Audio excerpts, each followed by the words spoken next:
If you want to get in the zone more often, hit the like button. Today we talk about mental toughness, what it is and how you can develop it. So let's get right into it. Mental toughness has to do with time. Don't worry, we're not going to get into physics here, but you need to understand time. It has to do with the past, the present, and the future. Regarding the past, something tough is that which can endure adversity, pain, and failure and keep functioning. So a mentally tough player can experience a quote-unquote bad past and keep functioning at a high level in the present. Regarding the present moment, mental toughness is the ability to focus on the task at hand, despite booing crowds, pressure, expectations. And regarding the future, mental toughness is the expectation that things will work out even if they aren't great right now and haven't been great in the past. Let's focus on the past because that's where I see many mentally soft players getting stuck. To develop mental toughness, you have to deal with memories. You have to deal with that past very quickly. Memories form very quickly during a game. Now, there's a simple formula for dealing with the past. 1. When something bad happens, you consider it a fluke and easily fixable. And 2. When something good happens, you assume it's going to last and will be hard to get rid of. So if you make a shot, you feel like that's a sign of things to come, and you're probably going to get hot. If you miss a shot, you say it's just a fluke, easily fixable. Mentally soft players think that the bad is going to last and will be hard to correct. When something good happens, they feel like it's going to be fleeting and easy to erase. So they make a shot and they feel like, that's just lucky. I've missed so many, they're probably not going to keep going in. A mentally tough player, even if he's missed 5 shots in a row, will make one and go, oh, that's the sign of things to come. That's going to be hard to change now. This is the new game. I just made a shot. You see this with star players all the time. How quickly they can build a great game from one good thing happening. That's why we say get to the free throw line and that'll help you get into the zone. Just see the ball go in a few times. But what does this mean practically? More practically. Meaning, what do we do to actually get rid of those bad feelings? Because it's one thing just to get advice, and I try to pride myself on this channel to not just describe what happens, but to actually give you tools you can use to fix the problems in your game. If you miss a shot, you have to start to learn that it means nothing. We teach you to see a swish in your mind after every miss. This is especially useful for young players who seem to not be able to get over a few missed shots. You can do this very quickly in a fraction of a second. When you put too much weight on misses, it negatively impacts your game. You're focusing not on the present. You can't play the game of basketball and be stuck in the past. And the past is either a vision or a feeling. It's that vague feeling that I've missed a few shots. Sometimes you even have an 0 for 5 in your head. What we teach you to do is if you miss a shot, replace the miss with a swish very quickly. This is what mentally soft players do not do. They keep replaying the misses over and over and over again. I once coached a team. A friend was sick and I filled in. They were a bunch of teenagers and I taught them this method before the game. They had their best shooting game of the season. I said, I don't want any of you to feel as if you've missed a shot, even if you've missed a shot. I want you to, very quickly after a miss, is in your mind, see that same shot swish through the center of the hoop and feel the feeling of a swish. So erase the miss with a swish. Again, they had their best shooting game of the season. Another player I mentored, he said he got stuck on his turnovers. He'd commit a turnover and he'd be stuck in the past. They'd replay in his head. I told him to do this. Imagine Indiana Jones when he's in a tunnel or he's in a cave and he enters one room and a big granite door slams behind him. He can't go back. He can't look back. So in the games I taught him, when he made a turnover, to in his mind imagine a granite door slamming down and blocking off that memory. Blocking off the feeling and the image of that memory. So he could not even remember the turnover. That's what a mentally tough player does. They are in the present moment by blocking off the past. You may notice here that we are using mental imagery to fix the obsession with the negative past.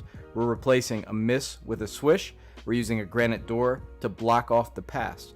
That's because the mind works in images a lot. If I ask you to think of your last game, you will, 1, have a general feeling about the game. We call this a feeling tone. And 2, images will start to pop up. Or little 7-second videos in your mind of the game. A bunch of images will start to stream through your consciousness. Mental imagery works because the mind can use images to change feelings. It's hard to change feelings directly, but you can change them by working with your imagery and your body language, which we'll talk about in other lessons. But imagery is so powerful that when you start to use it, it can help you play much better and become a mentally tough player. So in short, to have mental toughness, you need a combination of two beliefs, and I'm going to give you three strategies. The two beliefs are that the past doesn't equal the future, the bad past is fleeting, it's easy to fix. The second belief is that the good does equal the future, and it's hard to erase. Now the three strategies are: one, to replace a miss with a swish, very powerful. Missing shots gets players out of their game more than anything else, and you know that, don't you? When you're missing, it's the quickest way to zap your game. The second strategy is to use the granite door method. When you commit a turnover, when you do a dumb mistake, a granite door in your mind slams shut. You can even hear it slam, and then you can't remember the mistake or even the feeling of the mistake. That's important. You block out even the feeling of the mistake. And finally, let's add the master mantra. We did say words have power. They're not as powerful. So when you say this mantra, we need to have your body language very strong, your face with fire in the eyes, right? So when you say the master mantra, you need to make sure your body's believing what you're saying. That adds a lot of firepower to just words. And the master mantra is, this is in the full program as well, I'm always in the zone, I'm always on fire.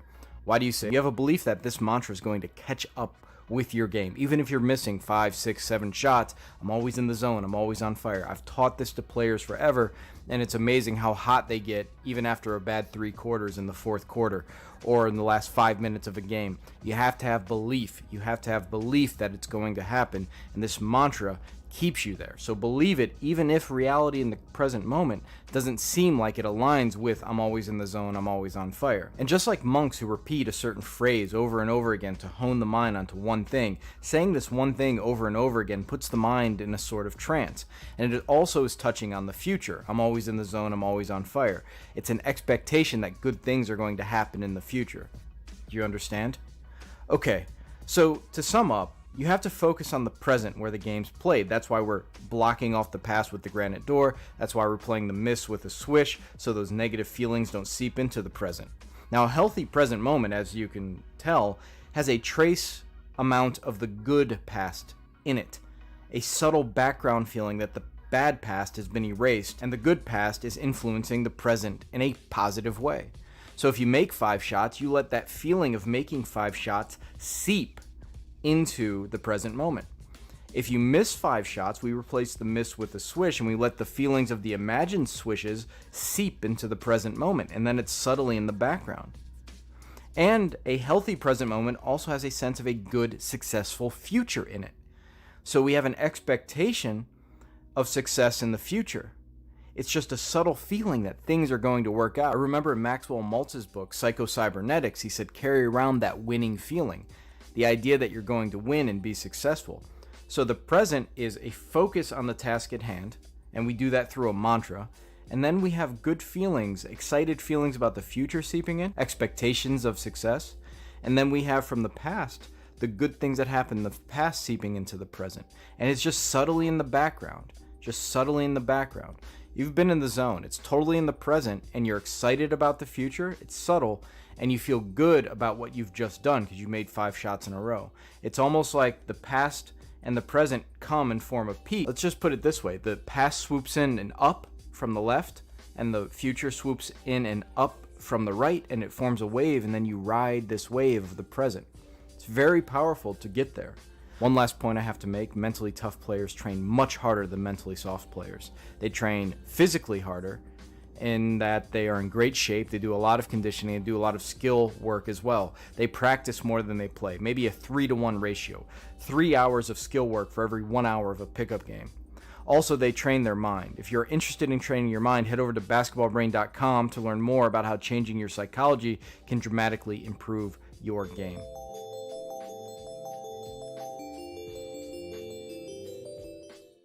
Growing up, I was always interested in the mental game. After years of study, I developed the BasketballBrain program. My life is devoted to helping others achieve their greatness. I hope you'll like, subscribe, and if you take a chance with the Basketball Brain program, I promise you your game's going to reach levels that you never thought.